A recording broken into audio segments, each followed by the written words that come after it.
हम जिनके साथ रिलेशनशिप में थे, हमारा रिलेशनशिप बेशक अच्छा था, सब कुछ सही चल रहा था, बट लास्ट टाइम क्या हुआ, उन्होंने हमें छोड़ दिया है। उन्होंने हमें ये कह के छोड़ दिया है कि तुम्हारी मेरे सामने कोई वैल्यू नहीं है। हम उनको दिखाना चाहते हैं भैया आपने गलत इंसान से पंगा ले लिया है, आपने गलत इंसान को छोड़ा है, ठीक है। हम अभी क्या कर रहे हैं, हम खुद को ना एक कमरे में बंद कर लेते हैं, हम खुद को तड़पा रहे होते हैं, हम खुद को रुला रहे होते हैं, और हम ये सोचते हैं जैसे हम रो रहे हैं कल ये भी रोएंगे, कल इनके साथ भी यही चीज़ होगा, ठीक है। आज इसी बारे में बात करेंगे दोस्त कि कैसे वो चीज़ उनके साथ होगा और आपको क्या करना है। लेकिन वीडियो शुरू करने से पहले बता दें, अगर आपके लाइफ में, आपके रिलेशनशिप में कोई प्रॉब्लम है, कोई भी इशू है, बस नीचे दिए नंबर पर व्हाट्सएप करके अपना अपॉइंटमेंट बुक करें और आप मुझसे पर्सनली कॉल पर एडवाइस ले सकते हैं। लेकिन ये चार्जेबल सर्विस रहेगी, इसका आपको चार्ज पे करना पड़ेगा, ठीक है। अब बात करते हैं, देखो हम जिनके साथ रिलेशनशिप में है ना, उन्होंने हमें क्यों छोड़ा है, सबसे पहले इस बारे में बात करते हैं। कई सारी रीज़न हो सकते हैं। जो पहला रीज़न होता है ना, उनके दिमाग में आपके लिए ये मेंटेलिटी होती है कि इसकी मेरे बिना कोई औकात नहीं है, ठीक है, इसकी मेरे बिना कोई वैल्यू नहीं है। ये होती है उनके दिमाग में पहली मेंटेलिटी। शब्द कड़वे हैं दोस्त मगर सच्चे हैं, ये चीज़ याद रखना। तो आपको अपनी औकात बनानी है सबसे पहले।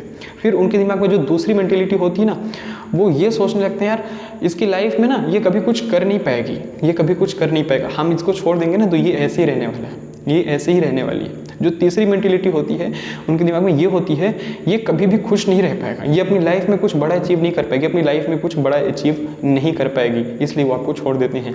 और जो चौथी चीज़ होती है, उनको ना आपसे बेटर ऑप्शन मिल जाता है, इस वजह से वो आपको छोड़ देते हैं, ठीक है। ये होती है उनके साइड से बातें। अब आपको इस बीच क्या करना है, जब उन्होंने आपको छोड़ दिया आप क्या कर रहे हो, सबसे पहले इस बारे में भी बात कर लेते हैं। आप ना खुद को परेशान कर रहे हो, खुद को रुला रहे हो, खुद को तकलीफ में ले जा रहे हो, आप लगातार रो रहे हो, आप एक कमरे में खुद को बंद कर लेते हो, कई लोग तो सुसाइड भी कर लेते हैं, ठीक है।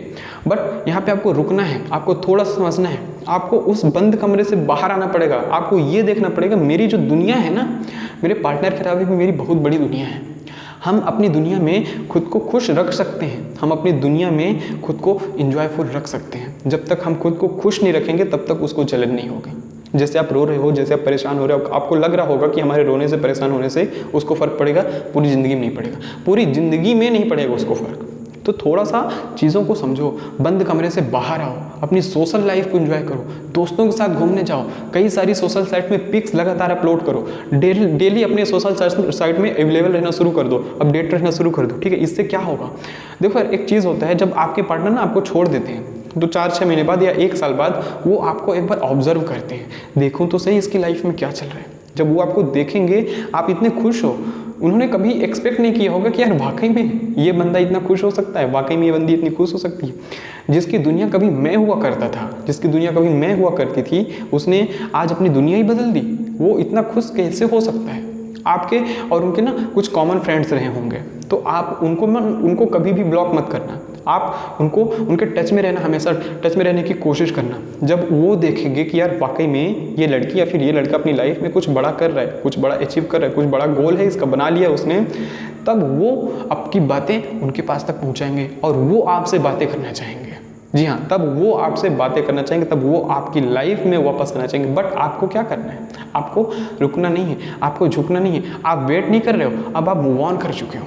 और इसके अलावा आपको ना अपनी लाइफ में हमेशा खुश रहना है, कुछ भी हो जाए। हाँ, इस फेज में थोड़ा सा डिफिकल्ट है, बट अगर आप चाहो तो कर सकते हो दोस्त। लाइफ में ऐसी कोई भी चीज़ नहीं होती है जो इंसान ना कर पाए। एवरीथिंग इज पॉसिबल कहा जा चुका है, मैंने नहीं कहा है, किसी ने कहा है, बट बात सही है, सब कुछ पॉसिबल है और इसी जन्म में पॉसिबल है। इसके बाद आपको ना एक बहुत बड़ा गोल डिसाइड करना है। हाँ, मुझे इस जगह पर पहुंचना है, कुछ भी हो जाए, कुछ भी हो जाए, आग बरसे, पानी बरसे, लाइफ में कितनी भी प्रॉब्लम्स आ जाएं, मैं मेरे गोल को अचीव करके रहूँगा। जब तक आपकी लाइफ में कोई गोल नहीं रहेगा तब तक आप भटकते रहोगे। ऐसे भटकती हुई आत्मा, कभी इधर जाओगे कभी उधर जाओगे। बिना पेंदी का लोटा होता है ना, आप लोगों ने सुना होगा बिना पेंदी का लोटा, उसी तरह से आप लुढ़कते रहोगे, कभी इस तरफ लुढ़कोगे कभी उस तरफ लुढ़कोगे। लुढ़कने से अच्छा है एक गोल डिसाइड कर लो, वहाँ तक पहुँचने की कोशिश करो। जब तक कोशिश नहीं करोगे, जब तक कुछ बड़ा नहीं करोगे, आपके पार्टनर को पता ही नहीं चलेगा, और जिस दिन पता चल जाएगा उस दिन वो भी रोएंगे। जैसे आप कभी रोते थे, जैसे आप कभी खुद को परेशान करते थे, जैसे आप कभी खुद को तड़पाते थे ना, वैसे ही आज आपका पार्टनर भी तड़पेगा अगर आपने चाह लिया तो। हम सब कुछ कर सकते हैं जो हम चाहते हैं, जो हम सोचते हैं वो सब कुछ हम कर सकते हैं। तो सोचो और बड़ा सोचो और उसे पाने के लिए एकदम पागल हो जाओ। जैसे आप अपने पार्टनर को पाने के लिए पागल थे ना, वैसे ही आप अपने गोल को पाने के लिए पागल हो जाओ। जिस दिन पागल हो जाओगे ना, उस दिन आपके पार्टनर आपके पास आने के लिए सोचेंगे, जिस दिन आप कुछ बड़ा हासिल कर लोगे तब। अदरवाइज नहीं करोगे, आप ऐसी तकलीफ में रहोगे तो भैया आपकी लाइफ झंड है और झंड बना लो। इसमें फिर कुछ भी नहीं हो सकता, फिर कुछ भी पॉसिबल नहीं। उम्मीद करते हैं दोस्त आज से आप अपनी लाइफ में कुछ बड़ा करने की कोशिश करोगे। और वीडियो पसंद आए तो लाइक करें, चैनल पे पहली बार आए हैं तो सब्सक्राइब करें और वीडियो अपने दोस्तों में शेयर जरूर करें। थैंक यू दोस्तों।